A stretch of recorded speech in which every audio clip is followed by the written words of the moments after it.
Hello cinephiles, इस video में हम the last of us part 2 game की स्टोरी पर बात करेंगे और हाँ मेजर स्पॉयलर्स होंगे इस वीडियो में, तो अगर आपने गेम नहीं खेली है यही रुक जाओ। The last of us part 2 में एबी जोल का मर्डर कर देती है, वो भी एली के सामने। एबी का जोल को मारने का रीजन होता है कि जोल ने एबी के फादर को मार दिया था, इसलिए एबी अपने फ्रेंड्स के साथ जोल को ढूंढने जाती है और कुछ सर्कमस्टांसेस ऐसे बनते हैं जिनमें एबी डेंजर में होती है और जोल एबी को बचाता है। इसके बाद एबी जोल को इस प्लेस पर ले जाती है जहाँ उसके फ्रेंड्स होते हैं एंड देन एबी जोल को टॉर्चर करती है। आउट ऑफ नोवेयर एली उस प्लेस पर आ जाती है। एली को एबी के फ्रेंड्स पकड़ लेते हैं, जिस वजह से एली चाह कर भी जोल की हेल्प नहीं कर पाती एंड देन एबी एली के सामने ब्रूटली जोल को मार देती है। Please stop. Please don't shoot. Joel, please get up. No! अगर आपने the last of us game खेली है या ये सीरीज भी देखी है तो आपको पता होगा एली के लिए जोल सिर्फ स्मगलर नहीं था, Joel became the father figure Ellie never had. और जब एली के सामने एबी ने जोल को मारा, एली पूरी तरह से टूट गई। एक इंसान जो एली के लिए सबसे ज्यादा मैटर करता था अब वो नहीं रहा। ऑब्वियसली इसके बाद एली रिवेंज के पाथ पर निकल गई। एली का एक ही मोटिव बन गया, एबी को ढूंढना और उससे जोल की मौत का बदला लेना। इसके लिए एली कुछ भी करने को तैयार हो जाती है। इवन जब जेसी बोलता है एली को कि एक जगह पर मे भी टॉमी हो सकता है, उसको हेल्प चाहिए होगी हमारी, तब भी एली जेसी के साथ जाने को तैयार नहीं होती, क्योंकि एली को उस प्लेस पर जाना है जहाँ पर ओवन और मेल है, ताकि एली उनसे पूछ सके एबी कहाँ है। ऑल्दो एली यहाँ पर जेसी को बोलती है अगर टॉमी वहाँ पर हुआ तो वो मैनेज कर लेगा, पर जेसी का पॉइंट सही है यहाँ पर। व्हाट इफ टॉमी को वुल्फ के मेंबर्स मार देते तब क्या? इसलिए जेसी उस प्लेस पर अकेला चला जाता है। On the other hand Ellie को सिर्फ एबी को ढूंढना है अपना बदला पूरा करने के लिए। एली की स्टोरी को आगे वीडियो में कंटिन्यू करेंगे। अभी बात करते हैं आखिर एबी ने जोल को क्यों मारा। एबी के फादर एक डॉक्टर होते हैं और साथ में एक फायरफ्लाई भी। होता क्या है, जोल एली को फायरफ्लाइज के बेस पर ले जाता है जहाँ पर एबी के फादर जो कि डॉक्टर है वो एली से वायरस का क्योर बनाना चाहते हैं। ऑब्वियसली एली इम्यून है तो एक वही है जिसकी हेल्प से वायरस का क्योर बन सकता था, और जोल का टास्क भी यही होता है कि उसको एली को फायरफ्लाइज के बेस पर ले जाना है, जो कि जोल करता भी है। जोल एली को बेस पर ले जाता है, यहाँ तक सब सही चलता है, बट देन पता चलता है जो सर्जन है वो एली का ब्रेन एक्सट्रैक्ट करना चाहता है ताकि वो वायरस पर स्टडी कर सके और क्योर बना सके। ऑब्वियसली अगर ऑपरेशन हुआ तो एली मर जाती, तो जोल एली को बचाने के लिए जो भी उस बिल्डिंग में होता है सबको मार देता है, इंक्लूडिंग एबी के फादर को भी। जिसके बाद एबी अपने फ्रेंड्स के साथ मिलकर जोल को ढूंढती है और उसको मार देती है। अब यहाँ पर एबी इजीली जोल को मार सकती थी, पर उसने ऐसा नहीं किया। लिटरली एबी जोल के पहले पैर पर गोली मारती है ताकि वो चल ना सके, और उसके बाद एबी गोल्फ क्लब से जोल को मार देती है।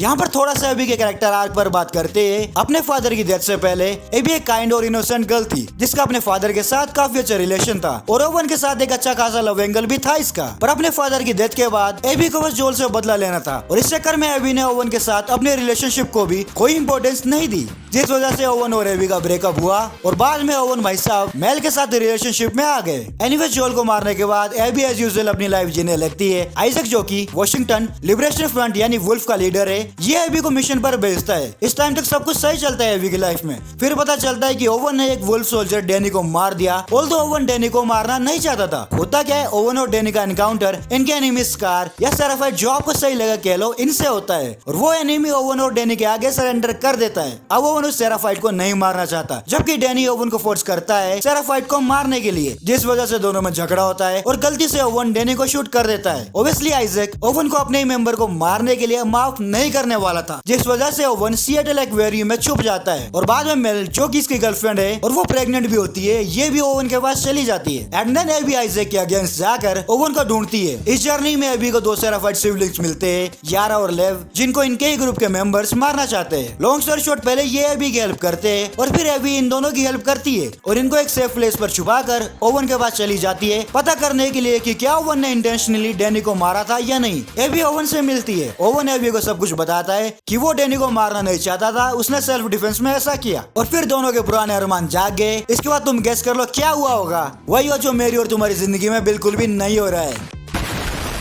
ओवन से मिलने के बाद एबी फिर से यारा और लेव के पास जाती है, ये देखने के लिए कि वो दोनों ठीक तो है। यारा खात काफी जख्मी होता है, इवन उसको ऑपरेशन से अलग करना होगा, जिसके लिए एबी यारा और लेव को ओवन और मेल के पास ले जाती है। मेल एक डॉक्टर है और वो यारा का ऑपरेशन कर देगी। Long story short, Mel successfully Yara का ऑपरेशन कर देती है। अब आगे ओवन का प्लान होता है इन सब वायलेंस से दूर जाना, और ओवन को पता लगता है सेंटा बारबरा कैलिफोर्निया में कुछ फॉर्मर फायरफ्लाइज रिग्रुप हो रहे हैं और ये वहाँ जाना चाहता है। सब कुछ सही चल रहा होता है, पर लेव को अपनी माँ से मिलना है और यारा उसको ऐसा करने से मना करती है, क्योंकि यारा को पता है अगर लेव अपनी माँ से मिलेगा तो लेव की माँ उसको मार देगी। और यारा लेव को रोकना भी चाहती है, पर लेव सेराफाइड आइलैंड, जिसको हेवन भी कहते हैं, वहाँ चला जाता है जहाँ इसकी माँ भी होती है। गेम में ये बहुत बड़ा इवेंट है, क्योंकि इस टाइम पर आइजैक अपने सोल्जर्स को लेकर सेराफाइड आइलैंड पर अटैक कर देता है। एनीवेज लेव अपनी माँ से मिलने के लिए चला जाता है। ऑब्वियसली एबी और यारा भी लेव का पीछा करते हुए सेराफाइड आइलैंड में चले जाते हैं ताकि वो उसको वापस ला सके। एज यूजुअल गेम में आगे वही हुआ जिसका यारा को डर था। लेव की मदर इसको एक्सेप्ट नहीं करती, रेदर लेव पर वो अटैक कर देती है और फिर सेल्फ डिफेंस में लेव अपनी माँ को ही मार देता है।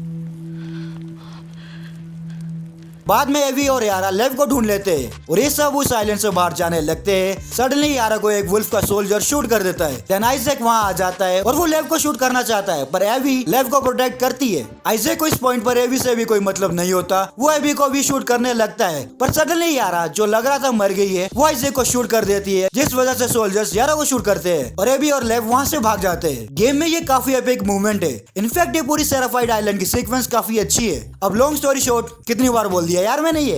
एनीवेज एबी और लेव वापस सिएटल एक्वेरियम जाने लगते हैं मेल और ओवन से मिलने। अब एली की स्टोरी को कंटिन्यू करते हैं। Kind of similar story Ellie की भी है। जोल की डेथ से पहले एली प्लेफुल नेचर की थी, इसको कॉमिक्स रीड करना अच्छा लगता था, गिटार बजाना पसंद था और एली काफी एडवेंचरस टाइप की लड़की थी। फ्लैशबैक सीन्स में जब जोल एली को एक म्यूजियम में ले जाता है, उस टाइम एली डायनासोर और बाकी चीजों को देखकर काफी खुश होती है, पर जोल की डेथ के बाद एली गिटार तो बजाती है, पर उस पैशन से नहीं जैसा पहले बजाती थी। एली ओवन और मेल को ढूंढ लेती है, ऑल्दो एली इन दोनों को इंश्योर भी करती है अगर वो दोनों मैप पर पॉइंट करके बता दे एबी कहाँ है तो एली इनको कुछ हार्म नहीं करेगी। पर लव और ओवन बताना नहीं चाहता था एबी कहाँ है और ये एली पर अटैक करता है, जिसके काउंटर में एली ओवन और मेल को मार देती है और उस टाइम पर मेल प्रेग्नेंट होती है। एली एक अनबोर्न चाइल्ड को मार देती है। ऑल्दो इंटेंशन नहीं थे एली का ऐसा करने के और उसको पता भी नहीं होता है कि मेल प्रेग्नेंट है। इस बात का एली को रिग्रेट जरूर होता है, बट देन एली ने एक इनोसेंट की जान ली। इसके बाद जेसी, टॉमी एंड एली और डीना ये सब अपने हाइड आउट, जो कि एक थिएटर है, उसमें साथ में होते हैं। बैक टू एबी, एबी लेव के साथ सिएटल एक्वेरियम जाती है और देखती है ओवन और मेल को किसने मार दिया है। लेव को वहाँ पर एली का मैप मिलता है। देन एबी थिएटर में जाती है जहाँ पर एली और उसके फ्रेंड्स होते हैं। एबी टॉमी को इंजर्ड कर देती है और जेसी को इंस्टेंटली मार देती है। इसके बाद एबी डीना को मारने लगती है, जिस पर एली बोलती है कि डीना प्रेग्नेंट है। इस टाइम पर एबी के माइंड में ये होता है कि मेल भी प्रेग्नेंट थी, उसको एली ने मार दिया और एबी भी डीना को मारने वाली होती है, पर लेव एबी को ऐसा करने से मना कर देता है। इसके बाद हमें कुछ टाइम जब देखने को मिलता है एबी लेव के साथ सेंटा बारबरा कैलिफोर्निया जाती है। ये वही जगह है जहाँ पर ओवन जाना चाहता था, क्योंकि ओवन को लगता था फायरफ्लाइज यहाँ पर इकट्ठे हो रहे हैं और ओवन उनको ज्वाइन करना चाहता था। तो अब एबी और लेव ओवन के बात को फॉलो करते हैं। समहाउ ये रेडियो पर किसी से कांटेक्ट करते हैं जो क्लेम करते हैं कि वो फायरफ्लाई है। अब इससे पहले एबी और लेव उनसे मिलते, इनको रास्ते में रेटलर्स का एक ग्रुप कैप्चर कर लेता है और टॉर्चर करने लगता है। रेटलर्स कुछ सर्वाइवर्स का ग्रुप है जिन्होंने सेंटा बारबरा कैलिफोर्निया के कुछ पार्ट्स पर अपना कंट्रोल कर रखा है। इनके पास हेवीली आर्म्ड वेपन्स है और ये ह्यूमंस और इन्फेक्टेड दोनों को कैप्चर करके रखते हैं। ये सर्वाइवर्स को स्लेव बनाकर रखते हैं, उनसे लेबर का काम कराते हैं और अगर कोई इनकी बात ना माने तो इनको टॉर्चर करते हैं। अब एली की स्टोरी पर वापस चलते हैं। एली और डीना का एक बच्चा हो गया है। ऑब्वियसली जेसी फादर था इसका। ये अब एक पीसफुल लाइफ जी रहे हैं। इनका एक फार्म है, कुछ शीप से इनके पास अच्छी लाइफ चल रही थी इनकी। पर एली को अभी भी रात को जोल की डेथ के नाइटमेयर्स आते हैं। उसको गिल्ट है कि उसने एबी को जाने दिया। फिर एक दिन टॉमी इनसे मिलने आता है। टॉमी बोलता है उसको एक लीड मिली है, उसको पता चल गया है कि एबी सेंटा बारबरा कैलिफोर्निया में ही कहीं है और टॉमी चाहता है एली वो फिनिश करे जो उसने स्टार्ट किया था। मतलब एली एबी को ढूंढे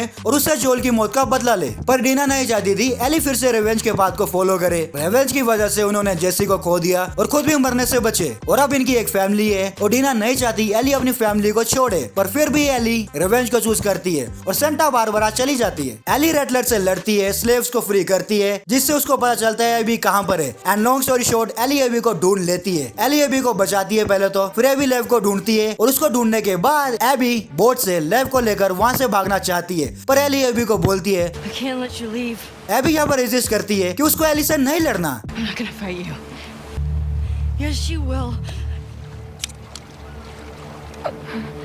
एंड देन हमें फाइनल फाइट देखने को मिलती है। एली के पास फाइट में अपर हैंड होता है यहाँ पर, और वो एबी को पानी में डुबा देती है, पर फिर एली को जोल का एक विजन आता है एंड देन एली एबी को रिलीज कर देती है और एबी और लेव को वहाँ से जाने देती है। ऐसा करके एली रिवेंज के साइकिल को तोड़ देती है, क्योंकि एली को समझ आ जाता है रिवेंज सब कुछ नहीं है। रिवेंज के चलते एली ने जोल को खोया, जेसी को भी खोया, इवन डीना और उसका बच्चा उसको छोड़कर चले गए। एट लास्ट एली एबी को जाने देती है और इस रिवेंज के साइकिल को यहीं पर एंड कर देती है। अगर एली ऐसा नहीं करती और एबी को मार देती, मैं भी लेव बाद में एली से एबी का रिवेंज लेने के लिए आता, और एबी को मारकर भी एली का पेन कम नहीं होता। रिवेंज एली को हिल नहीं कर सकता था, और ना ही इससे जोल, जेसी या फिर डीना या उसका बेटा वापस आता। That's why एली ने एबी को ना मारकर रिवेंज के इस साइकिल को ब्रेक किया। तो यह है the last of us part 2 game की स्टोरी, जिसमें फादर डॉटर की एक ब्यूटीफुल रिलेशनशिप है। इवन एली एंड जोल वरंट रिलेटेड बाय ब्लड, फिर भी इनका बॉन्ड काफी स्ट्रॉन्ग था। गेम में हमें रिवेंज का एक एंगल दिखाया है, और एट दी एंड गेम हमें ये बताती है रिवेंज से किसी को पीस नहीं मिलती, रिवेंज से सिर्फ डिस्ट्रक्शन ही होगा।